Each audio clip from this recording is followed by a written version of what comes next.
कहानी शुरू होती है एक छोटे से सपने में, जहां कियारा अपनी माँ को बेड पर लेटे हुए देखती है। कमरे का माहौल काफी बिखरा हुआ है, चारों तरफ दवाइयाँ पड़ी हैं, जिससे पता चलता है कि उसकी माँ ने जिंदगी में कई सारी दवाइयाँ ली थी। कैमरा धीरे धीरे छोटी कियारा की ओर जूम करता है। उसके चेहरे से उसकी डरती हुई हालत साफ दिखाई देती है। पूरे कमरे में उसकी माँ के चीखने की आवाज गूंज रही थी। अचानक कियारा की नींद खुल जाती है। अब कियारा एक साइकोलॉजिस्ट है जो एक मेंटल हॉस्पिटल में काम करती है। जिस कॉल से उसकी नींद टूटी थी वो इसलिए था क्योंकि एक नया मरीज उसे देखना चाहता था। ये मरीज बचपन से किसी बहुत बड़े मानसिक आघात से गुजर रहा है और बार बार बड़बड़ा रहा है कि वो मरने वाला है और सब लोग मर जाएंगे। कियारा को ऐसे केसों की आदत हो चुकी है, तो उसने सोचा कि ये मरीज किसी साइकोटिक एपिसोड का शिकार है। कुछ टेस्ट और डिटेल जांच के बाद उसे एक वार्ड में भेज दिया गया। इसी दौरान एक और स्पेशल केस हॉस्पिटल में आता है। इस मरीज को एम्बुलेंस से उतारा जा रहा था और वो बार बार कह रहा था, मुझे यहाँ मत ले जाओ, मुझे यहाँ बिल्कुल नहीं आना। कियारा की शिफ्ट खत्म हो चुकी थी, मगर इस केस की गंभीरता की वजह से उसे ओवरटाइम करना पड़ा। इस नए मरीज का नाम लॉरा था, जिसकी उम्र 27 साल थी। उसके रिकॉर्ड्स के मुताबिक उसे पहले कभी कोई मानसिक बीमारी नहीं थी, लेकिन हाल ही में उसने अपनी यूनिवर्सिटी के एक प्रोफेसर को देखा जो हथौड़े से खुद को मार रहा था। लॉरा इस घटना की इकलौती गवाह थी। पुलिस उससे पूछताछ कर रही थी, मगर वो बस बड़बड़ाते जा रही थी। आखिरकार उसे मेंटल हॉस्पिटल भेज दिया गया। कियारा ने उसके केस को अच्छे से पढ़ा और फिर कमरे में दाखिल हुई। दरवाजा खोलने पर उसे अंदर कोई नहीं दिखा, मगर दरवाजा बंद करते ही कियारा ने देखा कि लॉरा एक कोने में बैठी है। कियारा ने उसे समझाते हुए कहा, यहाँ तुम सेफ हो, कोई तुम्हें नुकसान नहीं पहुँचाएगा।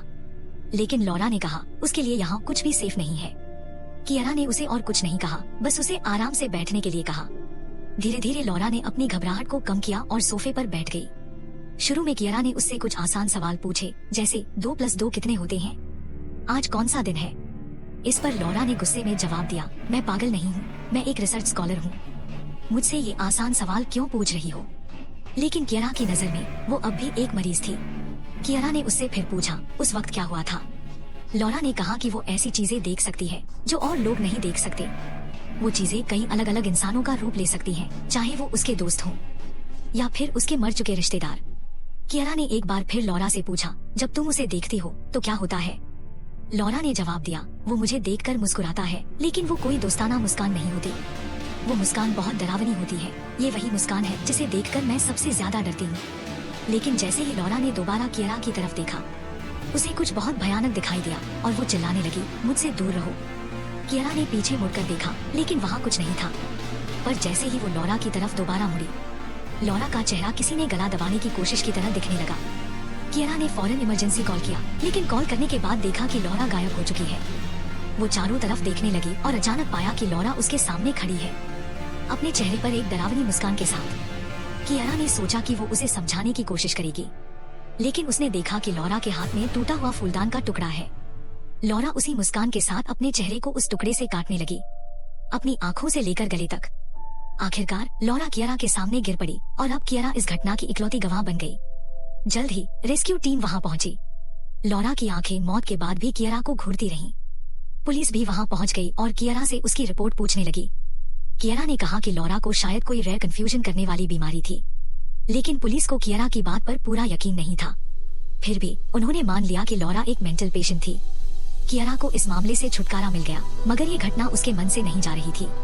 अगले दिन जब कियारा अपने कपड़े बदलने जा रही थी, तो उसने देखा कि उसके कपड़ों पर खून के धब्बे हैं। ये देखकर वो और भी डर गई। रात में उसे नींद नहीं आ रही थी, तो उसने सोचा कि थोड़ी शराब पी ले। लेकिन जैसे ही उसने 2 घूंट लिए, उसने सामने के आईने में एक औरत को अजीब सी मुस्कान के साथ अपनी ओर देखते पाया।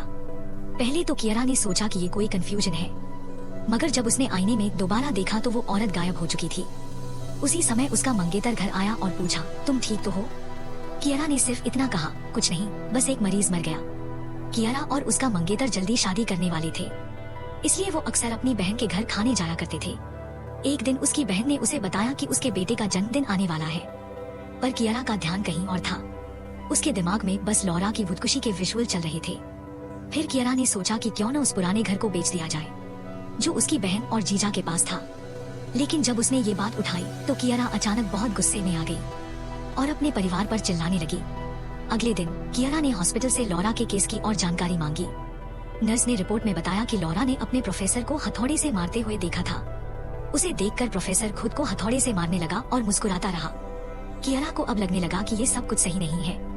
उसकी बहन ने उसे फोन करके माफी मांगी और कहा, मुझे तुम्हारे साथ झगड़ा नहीं करना चाहिए था। कियारा ने उसे जवाब दिया, मैं भी गलत थी, उस वक्त मेरा दिमाग ठीक नहीं था। फिर उसने खिड़की से बाहर देखा तो किसी अजनबी को खड़ा पाया। वो फिर से डरने लगी। अगले कुछ दिनों में कियारा और भी ज्यादा डरी हुई महसूस करने लगी। एक रात जब उसका मंगेतर काम से घर नहीं आया, कियारा ने अपने डर को शांत करने के लिए शराब पीनी शुरू की। लेकिन अभी उसने 2 घूंट ही लिए थे कि घर का अलार्म बज उठा। वो डर के मारे चौंक गई और उसके हाथ से गिलास छूटकर टूट गया। अलार्म शायद किसी बाहरी घुसपैठ की वजह से बजा था। तो कियारा को लगा कि घर में कोई घुस आया है। लेकिन जब उसने सारे दरवाजे चेक किए तो सब बंद थे। तभी फोन की घंटी बजी और वो और भी डर गई। जैसे ही अलार्म बजा, वो खुद ब खुद पुलिस को इन्फॉर्म कर देता है। शुरू में फोन पर सवाल काफी नॉर्मल थे, जैसे कि क्या तुम अकेले हो घर में? लेकिन फिर धीरे धीरे सवाल अजीब होने लगे। उसने कियारा से पूछा, क्या तुम वाकई अकेली हो घर में? क्या तुम्हें यकीन है कि तुमने कोई चीज खुली नहीं छोड़ी? और फिर कहा, जरा पीछे मुड़कर देखो। कियारा जैसे ही पीछे मुड़ने लगी, फोन फिर से बज उठा, जबकि उसे यकीन था कि उसका मोबाइल उसी के हाथ में था। डर के बावजूद उसने कॉल उठाई, लेकिन इस बार कॉल असली पुलिस की थी। वो लोग दरवाजा तोड़कर अंदर घुसे और पूरा घर छान मारा, लेकिन कुछ भी संदिग्ध नहीं मिला। कियारा ने फिर पूछा, लेकिन मेरा बैक डोर खुला कैसे मिला? पुलिस ने जवाब दिया, शायद तुम पिछली बार उसे ठीक से बंद करना भूल गई होंगी। बात यहीं खत्म हो गई। घर लौटकर कियारा ने अपनी बिल्ली के लिए खाना तैयार किया, लेकिन चाहे उसने जितनी भी आवाज लगाई, बिल्ली जैसे गायब ही हो गई थी। मजबूर होकर उसने बिल्ली के लिए खाना छोड़ दिया और उसे ढूंढने लगी। उसने पूरे घर का चप्पा चप्पा छान मारा, लेकिन बिल्ली का कहीं नामो निशान नहीं मिला।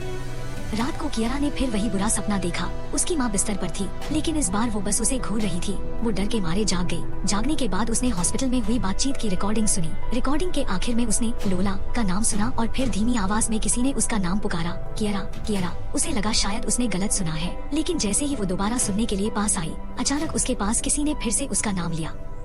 वो घबराकर जमीन पर गिर पड़ी। उसे होश आने तक वो औरत गायब हो चुकी थी। वो इतना डर गई थी कि उसने झट से एक चाकू उठा लिया, ये सोचकर कि कोई उसे नुकसान पहुंचाने आ सकता है। तभी उसका मंगेतर घर आ गया। उसने कियारा के हाथ में चाकू देखा और डरकर दूर ही खड़ा रहा। अब कियारा को शक हो गया कि उसका मंगेतर किसी बुरी आत्मा का शिकार हो गया है, इसलिए उसने पूरी रात चाकू उसी की तरफ तान कर रखा। अगले दिन कियारा ने अपने पुराने प्रोफेसर से मिलकर पूरी कहानी बताई, जिसमें लोला का जिक्र भी था। उसने उनसे मानसिक इलाज की दवा मांगी। प्रोफेसर ने समझाया कि लोला की खुदकुशी ने उसकी माँ के पुराने जख्मों को फिर से हरा कर दिया है। उसकी माँ की मौत का असर उसकी जिंदगी पर गहरा था, जिसे वो आज तक भुला नहीं पाई थी। प्रोफेसर ने उसे दवा देने से मना कर दिया, यह कहते हुए कि वो नहीं चाहता कि कियारा भी अपनी माँ की तरह दवाओं पर निर्भर होकर अपना अंत कर ले। घर लौटने के बाद कियारा ने खुद को मेकअप में उलझा लिया, चेहरे पर मुस्कान बनाए रखने की कोशिश करती रही। लेकिन जैसे ही उसने लोला की मौत के पहले की खौफनाक हंसी को याद किया, उसकी मुस्कान झट से गायब हो गई। कुछ दिन बाद कियारा अपने भांजे की बर्थडे पार्टी में गिफ्ट लेकर पहुंची। घर में हर तरफ भीड़ लगी हुई थी। एक अजनबी ने उससे कहा, तुम वही साइकोलॉजिस्ट हो ना? क्या तुम मुझे कुछ सलाह दे सकते हो? पार्टी शुरू हुई और सब खुश नजर आ रहे थे, लेकिन कियारा की मुस्कान बस नकली थी। पार्टी के बाद उसका भांजा गिफ्ट्स खोलने लगा। जैसे ही उसने कियारा का गिफ्ट खोला, उसका चेहरा खिल उठा, लेकिन जैसे ही उसने गिफ्ट बॉक्स का ढक्कन उठाया, उसकी हंसी गायब हो गई। गिफ्ट में ट्रेन का मॉडल नहीं बल्कि एक मरी हुई बिल्ली थी। कियारा यह देखकर सन्न रह गई। वो बिल्ली जिसे वो कई दिनों से ढूंढ रही थी, वो गिफ्ट बॉक्स में मरी हुई थी। उसकी बहन गुस्से में बोली, तुम्हें ट्रेन का मॉडल देना था, तुमने मरी हुई बिल्ली क्यों दे दी? क्या तुम पागल हो गई हो? सबके अजीब नजरों से कियारा घबरा गई और सफाई देने लगी, लेकिन किसी ने उसकी बातों का यकीन नहीं किया। अचानक उसने फिर वही डरावनी मुस्कान देखी। वो अपने गुस्से पर काबू नहीं रख पाई और बुरी तरह चिल्लाने लगी। इस हरकत से सबने उसे पागल करार दे दिया। आखिरकार उसे जबरदस्ती हॉस्पिटल में भर्ती करवाया गया। उसकी बहन और डॉक्टर के बीच तीखी बहस भी हुई। कियारा ने हॉस्पिटल से बाहर आते ही अपने मंगेतर को समझाने की कोशिश की कि वो पागल नहीं है, लेकिन उसका मंगेतर उसकी बातों को बकवास समझकर छोड़कर चला गया। अब कियारा को यकीन हो गया था कि वो किसी शाप का शिकार हो गई है। उसने पुराने सबूत इकट्ठे किए और प्रोफेसर की खुदकुशी की जांच करने लगी, लेकिन जितना वो गहराई में जाती गई, उतना ही मामला उलझता गया। आखिरकार वो समझ गई कि यह शाप उसे और उसकी माँ दोनों पर असर कर चुका था और उसे इससे बचने का कोई रास्ता नहीं सूझ रहा था। असल में जो आत्मा उसे नजर आ रही थी, वो और किसी को नहीं दिख रही थी, इसलिए लोगों की नजर में कियारा पागल लगने लगी थी। शाम को जब कियारा खाना खाने ही वाली थी, तभी पुलिस वाले का फोन आया। उसने कियारा के जाने के बाद इस मामले की गहराई से जांच शुरू की थी। उसने पाया कि इस तरह के कुछ और भी मामले हुए हैं, जहां लोग किसी को खुदकुशी करते देखने के बाद 1 हफ्ते के भीतर खुद मर जाते हैं। लेकिन ऐसे मामलों में सिर्फ एक ही पीड़ित बचा था, और वो भी एक महिला थी, जिसे मेंटल हॉस्पिटल में बंद कर दिया गया था। इस खबर को सुनते ही कियारा को लगा जैसे उसके पास फिर से उम्मीद की किरण आ गई है, और वो फौरन वहाँ पहुँच गई। आखिरकार पुलिस की मदद से वो एकलौते बचे हुए आदमी से मिलने में कामयाब हुई। कियारा ने खुद को एक डॉक्टर के तौर पर पेश किया और उस आदमी से उसकी हालात के बारे में पूछा। उस आदमी ने पहले तो कुछ भी बताने से मना कर दिया। उसने पुलिस के जाने के बाद कियारा से कहा, अगर तुम इस श्राप से बचना चाहती हो तो तुम्हें किसी और को मारना पड़ेगा। सिर्फ ऐसा करने से ही श्राप किसी और पर चला जाएगा, वरना अगले दिन तुम्हारी मौत पक्की है। यह सुनकर कियारा के होश उड़ गए और वो बस इतना ही कह पाई, मैं ऐसा नहीं कर सकती। तभी उस आदमी को एहसास हुआ कि कियारा कोई डॉक्टर नहीं है, बल्कि वो भी श्राप की शिकार है। डर के मारे वो आदमी भड़क उठा और गुस्से में कियारा को वहाँ से भगा दिया।